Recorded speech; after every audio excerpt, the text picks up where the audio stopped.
Hello दोस्तों, सिव education channel पर आपका स्वागत है। आज की क्लास में हम क्या देखने वाले हैं? आज की क्लास में हम भौतिक विभाजन के अंदर पढ़ने वाले हैं कि जो राजस्थान के जो वर्तमान विभाजन किया था, इसका किसने किया था? एच.एम. सक्सेना ने 1971 में किया था। तो वर्तमान जो विभाजन, इन्होंने हमारे क्षेत्र को 4 भागों में बांटा है कि यहाँ की भूमि 4 भागों के अंदर अलग अलग यहाँ की जलवायु है और अलग अलग यहाँ के मैदान है।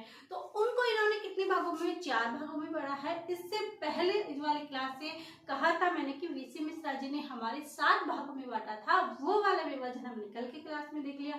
जिन्होंने भी वो विभाजन नहीं देखा वो जाके देख सकते हो पिछले क्लासों के अंदर। आज हम उससे आगे पढ़ेंगे कि जो वर्तमान विभाजन किसने किया था। वर्तमान जो विभाजन किया था एच.एम. सक्सेना ने कब किया था? 1971 में। और उन्होंने कितने भागों में बांटा? तो उन्होंने 4 भागों में इनको डिवाइड किया। वो हम मैप के थ्रू, और इनका विभाजन कौन सा है ये आज पढ़ने वाले हैं। ये भौतिक विभाजन है। इनसे क्या ये पूछा जाएगा कि प्रथम प्रयास किसने किया, सेकंड प्रयास किसने किया था? जी बिल्कुल नहीं। यहाँ से ये क्वेश्चन पुटअप नहीं होते कि पहला विभाजन किसने किया, दूसरा विभाजन किसने किया, तीसरा किसने किया, ये नहीं आते। यहाँ जो क्वेश्चन आते हैं वो ये क्वेश्चन आते हैं कि कौन सी पर्वतमाला की ऊंचाई कहाँ है और वो स्थित कहाँ पर है, उस पहाड़ी का क्या नाम है। सेकंड, यहाँ पर अधिकतर जो क्वेश्चन आने के चांस है वो यहाँ की जो चोटियां हैं, यहाँ के जो मैदान है, वो जैसे पहाड़ियां हुई उनका अवरोही क्रम बताइए, आरोही क्रम बताइए, उनकी ऊंचाइयों के आधार पर क्वेश्चन पूछे जाते हैं। यहाँ से ये क्वेश्चन आता है कि इस जगह से इस जगह बीच कौन सा पठार स्थित है। तो अधिकतर यही क्वेश्चन बनते हैं यहीं से। लेकिन हम उनको तो टारगेट करेंगे ही करेंगे, बल्कि एक भी बात ना हम पीछे नहीं छोड़ने वाले, क्योंकि हमारा टारगेट है कि एक भी क्वेश्चन बाहर नहीं जाना चाहिए। तो इसी टारगेट को लेकर हम आज की क्लास आगे पढ़ रहे हैं। तो यहीं से हम क्या चीज पढ़ रहे हैं कि जो वर्तमान वर्गीकरण है, वर्तमान वर्गीकरण, वर्तमान जो वर्गीकरण किया था वो किसने किया था? वो किया था एच.एम. सक्सेना ने। किसने किया था? एच.एम. सक्सेना ने किया था, और वो किया था 1971 के अंदर। किसने किया था? वर्तमान जो विभाजन किया था वो एच.एम. सक्सेना ने किया था। और कब किया था? 1971 के अंदर। ये बात यहाँ पर हो जाती है।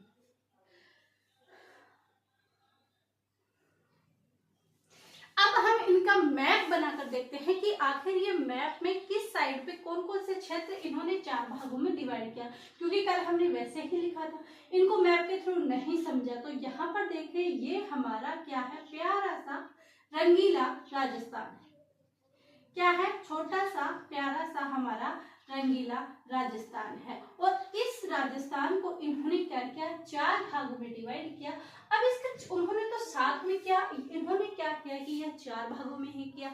तो इन्होंने वो कौन कौन से 4 भाग बताए जो इन्होंने किया। तो देखिए इन्होंने कहा कि भाई आपको पता है कि ये वाला भाग अरावली का है।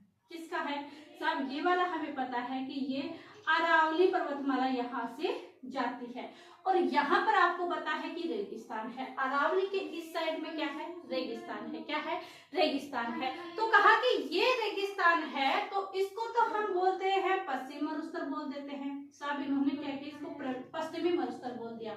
और ये बीच में जो अरावली है उसको और कुछ नाम न देके इन्होंने कहा भाई ये अरावली क्षेत्र, अरावली पर्वतमाला का क्षेत्र है, तो ये क्या हुआ? अरावली हुआ। क्या? अरावली। इसके बाद ये इन्होंने कहा कि भाई आप कहते हो कि यहाँ पर पूर्वी मैदान है। क्या है? पूर्वी मैदान है। ये यहाँ पर पूर्वी मैदान हो गया। लेकिन यहाँ पर तो विंध्याचल पर्वतमाला है, यहाँ पर तो विंध्याचल पर्वतमाला आती है, यानी विंध्याचल पर्वतमाला का क्षेत्र है। यहाँ पर तो क्या नहीं है? अरावली पर्वतमाला का क्षेत्र नहीं है। तो ये तो पूर्वी मैदान का क्षेत्र हो जाता है। और ये किसका मैदान हो जाता है? ये दक्षिणी पूर्वी मैदान हो जाता है। कैसा मैदान हो जाता है? दक्षिणी पूर्वी। अब ये दक्षिणी पूर्वी मैदान थोड़ी ना बोलेंगे, यहाँ पर तो विंध्याचल पर्वतमाला का पठार है। जी हाँ, तो हमने अरावली को भी तो पर्वतमाला बोला था, तो इसको हम पठार नहीं बोल सकते। जी बिल्कुल, यहाँ पर पूरे मैदान है, बल्कि यहाँ पर जो पठार है, इसलिए इन्होंने बोला कि भाई ये दक्षिणी पूर्वी पठार है, न कि मैदान है, बल्कि क्या है? दक्षिणी पूर्वी पठार है। तो ऐसा करके इन्होंने 1, और ये 2 और ये 3 और ये 4 भागों में बांटा है। किसने? हमारे एच.एम. सक्सेना जी, उन्होंने 1971 के अंदर क्या होता है, ये विभाजन करते हैं। अब इन विभाजनों के अंदर हम यहीं पर सारणी बनाकर लिखते हैं कि जो इनका विभाजन किया, इनको इन्होंने कितने भागों में विभाजन किया, तो हम कहते हैं कि एक तो इन्होंने किया पश्चिमी मरुस्थल, एक इन्होंने पश्चिमी मरुस्थल, दूसरा इन्होंने अरावली पर्वतमाला, ये अरावली कर दिया साहब। तीसरा जो विभाजन किया वो किया इन्होंने पूर्वी मैदान। कैसा किया? पूर्वी मैदान, ये यहाँ पर पूर्वी मैदान, और यहाँ पर जो किया वो किया इन्होंने पूर्वी पठार। कौन सा पठार? पूर्वी पठार। तो ये 4 भाग हैं, इन 4 भागों को क्या किया इन्होंने? डिवाइड कर दिया, विभाजन कर दिया। ये चीजें यहाँ पर हो जाती है। अब यहाँ से जो क्वेश्चन आता है वो ये आता है कि इनके भी और डिवीजन किया है, यानी और इनका विभाजन किया है। तो जो और भी विभाजन किया है, बात तो हमें वहां से पूछनी है, क्वेश्चन तो हमारा वहां से पुटअप होगा। ये तो पहले आते थे क्वेश्चन के कितने भागों में बांटा, 4 भागों में कौन कौन से भाग है ये नाम, लेकिन अब तो एग्जाम का लेवल बदल चुका है, कंपटीशन बढ़ चुका है, अब यहाँ से क्वेश्चन नहीं आएंगे, फिर कहाँ से आएंगे? अब इनके भी और विभाजन होंगे और उप विभाजनों में से क्या है उनके क्वेश्चन आएंगे, क्योंकि इन्होंने 4 भाग और 12 उप विभागों के अंदर विभाजन किया था। अब इन्होंने जो उप विभाजन किए उनके अंदर क्या किया, इन्होंने कहा भाई जो हमारे साथ पहले जो प्रथम प्रयास किया था उन्हें सूक्ष्म और अर्ध सूक्ष्म बोला था, वो बिल्कुल सही है। यहाँ की जलवायु के अंदर, यहाँ के क्षेत्र के अंदर, यहाँ के धरातल के अंदर सूक्ष्म और अर्ध दोनों चीजें हैं। तो इन्होंने क्या किया, इस पश्चिमी मरुस्थल को 2 भागों में डिवाइड कर दिया, और एक तो कहा सूक्ष्म मरुस्थल और मरुस्थल, सूक्ष्म मरुस्थल, और एक इन्होंने कहा कि अर्ध शुष्क मरुस्थल, अर्ध शुष्क मरुस्थल। ये इन्होंने क्या किया, मरुस्थल ये इन्होंने डिवाइड कर दिया। पश्चिमी मरुस्थल को इन्होंने कितने भागों में डिवाइड किया? 2 भागों के अंदर। कौन कौन सा? पश्चिमी मरुस्थल और अर्ध सूक्ष्म मरुस्थल, यानी सूक्ष्म मरुस्थल और अर्ध सूक्ष्म मरुस्थल, ये चीजें यहाँ पर हो जाती है। अब सूक्ष्म मरुस्थल के अंदर भी इन्होंने क्या किया कि इनको 2 भागों में डिवाइड किया। कौन सा?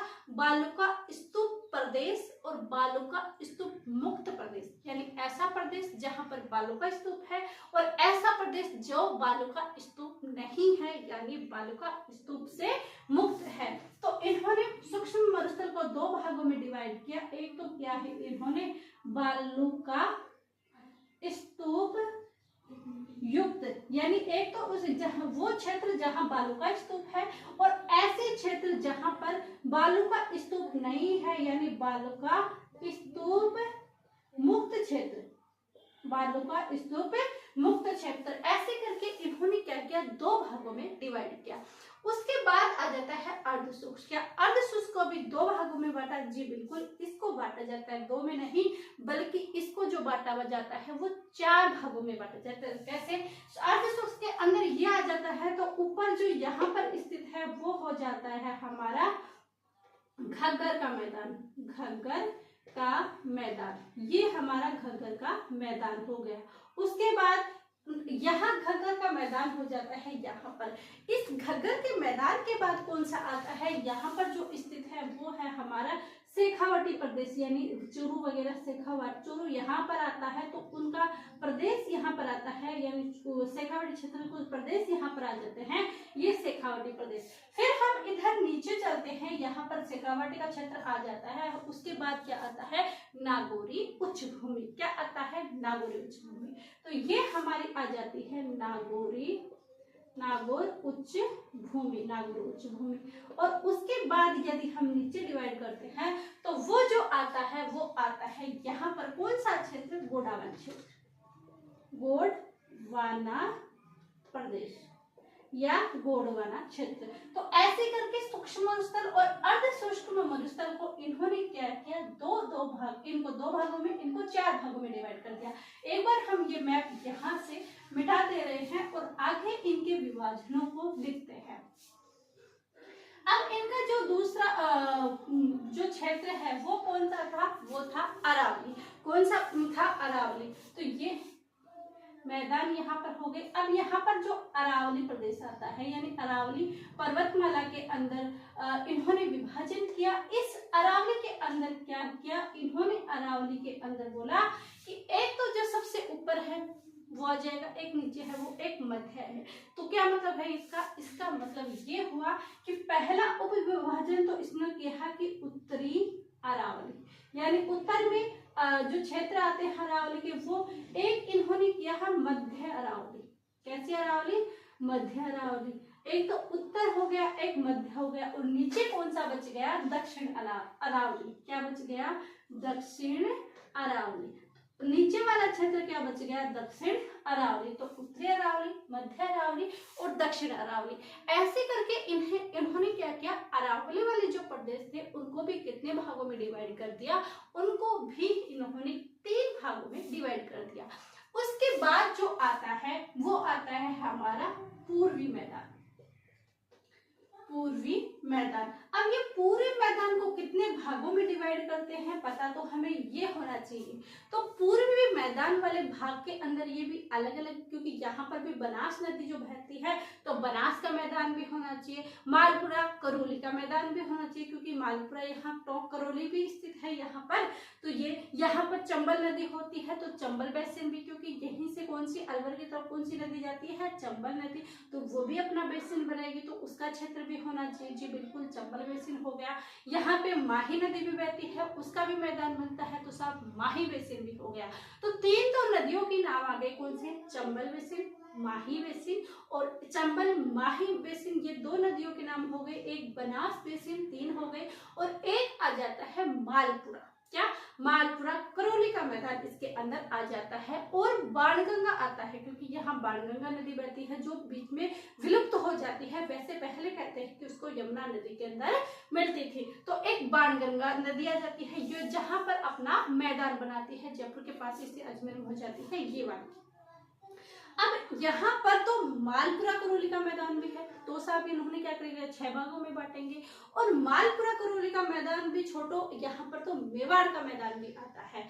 तो इन क्षेत्रों को इन्होंने कैसे डिवाइड किया? इन्होंने कहा भाई देखिए, यहाँ पर जो नदियां इस क्षेत्र के अंदर बहती है वो नदियां कितनी है? 4। कौन कौन सी? माही, बनास। कौन सी? माही, बनास, बाणगंगा और चंबल। इन 4 नदियों के द्वारा तो महत्वपूर्ण यानी बड़ा मैदान तो इन्हीं के द्वारा बनाया जाता है। तो इनको तो हम इन 4 भागों के उपभाग में कन्वर्ट कर देते हैं, लेकिन इनके भी और नाम डिवाइड कर देते हैं। वो किसका? कि सब बनास बेसिन है ना, उसका बड़ा मैदान है, वो 2 मैदान बनाती है, एक तो मालपुरा करौली का मैदान और मेवाड़ का मैदान। तो इनको हम उपभागों में विभाजन कर देते हैं ताकि पढ़ने में आसानी होगी। तो इसलिए क्या किया इन्होंने, क्या किया, 4 भागों को डिवाइड किया।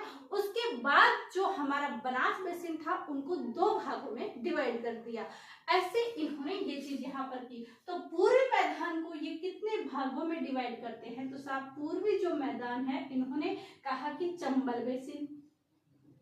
याद बिल्कुल ऐसे करना है कि इस क्षेत्र में कौन कौन सी नदियां बहती है, हमें पता है कि यहाँ पर कौन कौन सी नदी बहती है, वही अपना बेसिन बनाएगी। तो चंबल बेसिन, माही बेसिन आ जाएगा, बाणगंगा बेसिन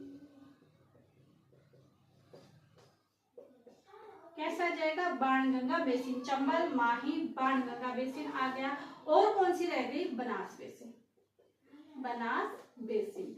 अब यहाँ बनास बेसिन का क्षेत्र बड़ा था तो इन्होंने क्या किया, इस बनास बेसिन के भी 2 भाग बना देते हैं। एक तो आ जाता है मालपुरा करौली, मालपुरा करौली, और एक आ जाता है मालपुरा करौली आ गया है मालपुरा करौली का मैदान, क्योंकि पूरे मैदानी प्रदेश पढ़ रहे हैं। और एक जो इन्होंने डिवाइड किया वो कौन सा किया? मेवाड़ का मैदान, मेवाड़ का मैदान। अब इसमें से क्या यहाँ से क्वेश्चन आते हैं? जी बिल्कुल, आप लेवल की तरफ मत जाइए।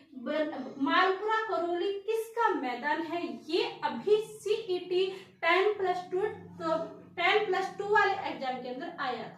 कौन सा? ये आया था मालपुरा करौली का मैदान। ये किस में आया था? CET 2023 के अंदर 10+2 वाले के अंदर आया था। तो आप ये मत सोचिए कि ये नहीं आएगा, वो टाइम गया जिस समय ओनली भागों से क्वेश्चन पूछा जाता, अब यहाँ से इसके उपभागों से क्वेश्चन आने लगे हैं। तो ये आप बिल्कुल मत छोड़िए। ये हमने पूरे मैदान पढ़ लिया। अब हमारा दक्षिणी पूर्वी पठार बच जाता है। और ये दक्षिणी पूर्वी पठार को तो हमने वैसे ही कोने में डाला है, क्या इसको भी भागों में बांटेंगे? यदि इसको भागों में नहीं बांटा तो बाकी वाले ये बोलेगा कि बाकियों को तो बांट दिया आपने, मेरे को नहीं बांटा, तो ये नाराज हो जाएगा। तो इस वजह से क्या है कि जो दक्षिणी पूर्वी पठार है इसको भी दो भागों में, कौन कौन से, यहाँ पर कौन सी है, विंध्याचल पर्वतमाला है, तो यहाँ पर विंध्याचल पर्वतमाला है, तो यहाँ पर बोला गया एक तो विंध्य का गार भूमि और एक दक्कन वाली, कौन सी, दक्कन लावा वाला पठार। तो यहाँ पर दो भागों में ये डिवाइड करते हैं। एक तो बोल देते हैं कि यहाँ विंध्याचल पर्वतमाला है तो विंध्य कगार पठार, एक तो विंध्य कगार पठार के अंदर बांट देते हैं, और एक बोलते हैं कि ये दक्कन, कौन सा, दक्कन वाला क्षेत्र, दक्कन लावा वाला मैदान वाला क्षेत्र, तो ये भी किसके अंदर, इसके अंदर बन जाता है। कुछ क्षेत्र क्या है इस दक्कन लावा पठार के भी हैं, तो दक्कन लावा पठार, तो इधर ये पठार है इसलिए दक्षिणी पूर्वी पठार में विंध्य पठार और दक्षिणी पठार। अब बात आती है याद करें कैसे, तो देखिए याद करना बिल्कुल सिंपल है। कैसे, पश्चिमी मरुस्थल है, उसके अंदर सूक्ष्म है, अर्धसूक्ष्म है, मरुस्थल है, उस समय सूक्ष्म और अर्धसूक्ष्म दोनों उस साइड ही रहेंगे दक्षिण में, तो आने से पूर्व में आने से रहे। इसके अंदर भी हमने इनको डिवाइड किया है, तो कुछ क्षेत्र है जो बालू का बनाते हैं, कुछ क्षेत्र जो बालू का नहीं बनाते। तो सिंपल है, बालू का युक्त प्रदेश और बालू का मुक्त प्रदेश। इसके बाद नेक्स्ट बात करते हैं अरावली। अरावली को हम किसी बात को ऐसे बोलते हैं कि ये मध्यम, ये हाई और ये निम्न, ऐसे बोल देते हैं। तो यही अरावली का करना है कि हाईएस्ट, मीडियम और जो निम्न स्तर का है वो, तो उत्तरी अरावली, मध्य अरावली और दक्षिणी अरावली। अरावली के भी हमने 3 भागों में डिवाइड कर दिए। उसके बाद जो आता है वो पूर्वी मैदान। पूर्वी मैदान है तो मैदान किसके द्वारा बनाया जाता है, नदियों द्वारा मैदान बनाया जाता है। और ये मैदान कैसा है, यहाँ कौन कौन सी नदियां बहती है वही मैदान बनाती है, चंबल, माही, बनास, बाणगंगा। लेकिन बनास को पढ़ने में थोड़ा हमें टाइम लगता है, बड़ी है, इसलिए क्या करते हैं हम उसके और टुकड़े कर देते हैं। तो और टुकड़े करते हैं तो मालपुरा, करौली का मैदान आ जाता है और मेवाड़ का मैदान आ जाता है। तो ये किसके अंदर आता है, बनास बेसिन में। पिछली बार एग्जाम में आया हुआ क्वेश्चन है, तो हो सकता है कि यहाँ से अब की बार भी ये ना हो कि दूसरे किसी उप विभाजन में से क्वेश्चन पूछा जाए,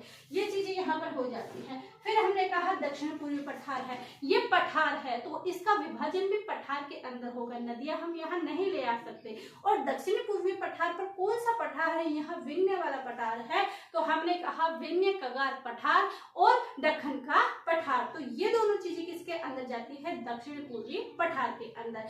ये हमने एच.एम. सक्सेना जी का जो पूरा विभाजन था वो यहाँ पर डायग्राम के साथ समझा है। और इनके जो 4 भाग हैं वो भी हम एक छोटा सा डायग्राम यहाँ बना देते हैं कि ये हमारा क्या है, राजस्थान, क्या है, ये हमारा राजस्थान है। और इस राजस्थान को इन्होंने ये पश्चिमी मरुस्थल और ये अर्धशुष्क, ये अरावली और ये पूर्वी और ये दक्षिणी, ये कौन सा हो जाएगा, मरुस्थल। और ये कौन सा भाग हो जाएगा, अरावली पर्वतमाला वाला, अरावली, ये हो जाएगा पूर्वी मैदान। और यहाँ पर हो जाता है दक्षिणी पूर्वी मैदान। तो ऐसे करके इन 4 भागों में हमने क्या किया, इनको डिवाइड किया है। और इनके 4 भागों के ये हमने क्या किया है, उप विभाजन किए हैं। ये क्लास यहीं पर एंडिंग होती है, मिलते हैं कल वाले क्लास में। यह वीडियो आप पूरा देखिएगा, अच्छे से समझ आएगा और 100% यहाँ पर क्वेश्चन बनने की संभावना होती है। और इसके बाद जो क्वेश्चन बनने की संभावना होती है वो इनके पठार और पहाड़ियों से ही होती है। ये 2 ही टॉपिक है, वहां से अधिकांश क्वेश्चन पूछे जाते हैं, तो उनको याद करने की वजह से इग्नोर मत कीजिएगा, क्योंकि यहाँ से क्वेश्चन डेफिनेटली 100% बनेंगे और एग्जाम में जरूर आएंगे। हो सकता है आपके पशु परिचय एग्जाम के अंदर में 2 या 3 क्वेश्चन यहाँ से आ जाए। यही क्लास यहाँ पर होती है। अब मिलते हैं नेक्स्ट क्लास में। और आप क्लासों को अधिक से अधिक शेयर कीजिए, वीडियो पसंद आता है तो लाइक कीजिएगा एंड सब्सक्राइब कीजिएगा। आप सभी का धन्यवाद, थैंक यू।